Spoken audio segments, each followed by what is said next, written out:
বিএনপির প্রতি আমাদের একটা দাবি ছাত্র জনতার পক্ষ থেকে, ভারতের উপরে আপনারা ভরসা করেন না, আপনারা ডুববেন ডুববেন ডুববেন। ভারত বাংলাদেশের এত বন্ধু কবে হলো যে ভারত 14তে এসে বাংলাদেশের ইরশাদকে বলে যে আপনি যদি ইলেকশনে না যান তাহলে জামাত ক্ষমতায় চলে যাবে। 18-র ইলেকশন করে দিল, 24-এর ইলেকশন করে দিল একটা ভোট ছাড়া। সেই ভারত বাংলাদেশে গণতন্ত্রের কথা বলে, নির্বাচনের কথা বলে। এর মানে কি, এই নির্বাচন এই গণতন্ত্র যত ভালো হোক, যদি আমার শত্রু ভারত সেই কথা বলে, চক্ষু বন্ধ করে বলতে পারি এই জিনিস বাংলাদেশের জন্য ভালো নয়, ভালো নয়, ভালো নয়। তো দ্রুত চাপ দেওয়া উচিত হবে না, নির্বাচিত সরকার এসে এইগুলো ঠিক করবে। আপনাকে জিজ্ঞেস করতে চাই, আপনি কি বাংলাদেশের সেনাপ্রধান নাকি আপনি ভারতের সেনাপ্রধান? যার বলে রেড অ্যালার্ট জারিকৃত সন্ত্রাসীকে আসিফ নজরুল সাহেব কোন কারণে তাদেরকে মুক্তির বন্দোবস্ত করতে পারেন? কত শত কোটি টাকার বিনিময়ে, অথবা সামনের নির্বাচিত যে নির্বাচন আসবে সেই নির্বাচনে কোন পদ পাবার প্রলোভনের বিনিময়ে এই সন্ত্রাসীগুলোকে উনি মুক্তি দিয়েছেন? আপনাদের মাধ্যমে আমরা আসিফ নজরুল সাহেবের কাছে জানতে চাই। 2014-র ইলেকশন অবৈধ, 18-র ইলেকশন অবৈধ, 24-এর ইলেকশন অবৈধ। সুতরাং এই অবৈধ যদি ইলেকশন হয়, সেই ইলেকশনের এমপি মন্ত্রী তারাও তো স্বাভাবিকভাবেই অবৈধ।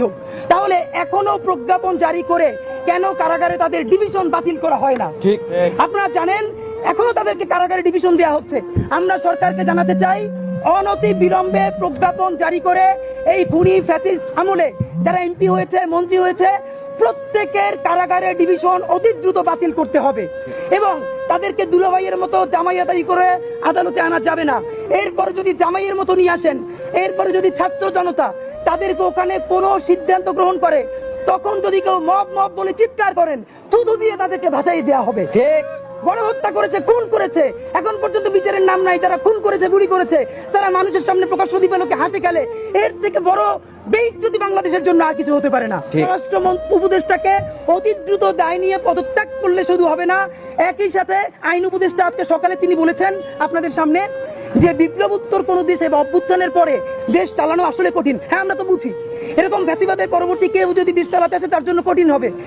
সেই কঠিন দেশে ডজনকে ডজন খুনি যাদেরকে ইন্টারপোল পর্যন্ত রেড অ্যালার্ট দিয়েছে, তাদেরকে আপনি ছেড়ে দিয়েছেন কোন আন্দোলনে? মানে কি এইটা এমন একটা কিছু হয়? আমরা এটা বুঝতে পেরেছি। এমন ত্রাস তৈরি করা হবে দেশে যাতে বাংলাদেশের বর্তমান জনগণ, আমরা ডক্টর ইউনূস স্যারের উপরে যে পরিমাণ আস্থা নিয়ে আছি, যাতে সেই জনগণ ডক্টর ইউনূস এবং তার এই উপদেষ্টা পরিষদের উপরে নতুন করে আন্দোলনে নামতে বাধ্য হয় নির্বাচনের দাবি নিয়ে। সমস্ত এই জিনিস একই সুতে বাধা বলে আমরা মনে করি।